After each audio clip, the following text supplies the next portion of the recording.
ಅವರಿಗೆ ಗೊತ್ತಿರುವಂತದ್ದೇ. ಆದರೂ ಕೂಡ ಇವರು ಇಲ್ಲಿ ಯಾಕೆ ಸುಮ್ಮನೆ ಕೂತ್ಕೊಂಡಿದ್ದಾರೆ? ಸರ್ದೇಸಾಯಿ ಧಕ್ಕೆ ಬಂದಿರುವುದು ಇವರಿಗೆ ಗೊತ್ತಿರುವಂತದ್ದೇ. ಇಷ್ಟೆಲ್ಲ ಗೊತ್ತಿದ್ರೂ ಕೂಡ ಮೌನಕ್ಕೆ ಶರಣಕ್ಕೆ ಪಾಟೀಲರಕ್ಕೆ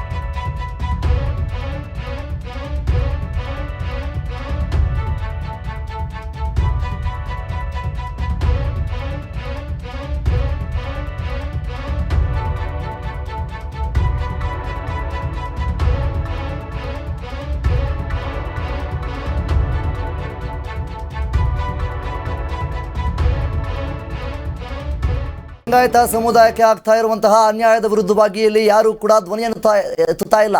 ಇನ್ನು ಮುಖ್ಯವಾಗಿ ಲಿಂಗರಾಜರು ಒಬ್ಬ ಮಹಾತ್ಮ ಪುಣ್ಯಾತ್ಮನಾಗಿ ಸಾಕಷ್ಟು 47,000 ಎಕರೆಗೂ ಹೆಚ್ಚು ಆಸ್ತಿಗಳನ್ನು ಅವರು ಏನು ಒಂದು ದಾನವನ್ನ ಮಾಡಿದ್ರು ಲಿಂಗಾಯತ ಸಮುದಾಯದ ಬಡ ಮಕ್ಕಳಿಗೆ ಶಿಕ್ಷಣವಾಗಲಿ ಅನ್ನುವಂತಹ ನಿಟ್ಟಿನ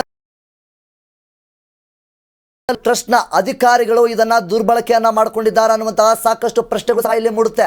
ಅದರ ಜೊತೆಗೆ ಈ ಒಂದು ಅಧಿಕಾರಿಗಳಾಗಿರ್ಬೋದು, ಅಲ್ಲಿರುವಂತಹ ಜಿಲ್ಲಾಡಳಿತ ಮತ್ತು ಒಂದು ಅಧಿಕಾರಿಗಳು ಇದರ ಬಗ್ಗೆ ಯಾರು ಕೂಡ ಎಚ್ಚೆತ್ತುಕೊಳ್ತಾ ಇಲ್ವಾ? ಖಂಡಿತವಾಗ್ಲೂ ಇದರ ಹಿಂದೆ ಯಾರಿದ್ದಾರೆ ಅನ್ನುವಂಥದ್ದು ಖಂಡಿತವಾಗ್ಲೂ ಇನ್ನು ಮುಂದಿನ ದಿನಗಳಲ್ಲಿ ಖಂಡಿತವಾಗ್ಲೂ ಇದರ ರಹಸ್ಯವನ್ನು ನಮ್ಮ ಜನತಾ ವಾಹಿನಿ ಎಳೆ ಎಳೆಯಾಗಿ ಬಯಲು ಮಾಡುವಂಥದ್ದು.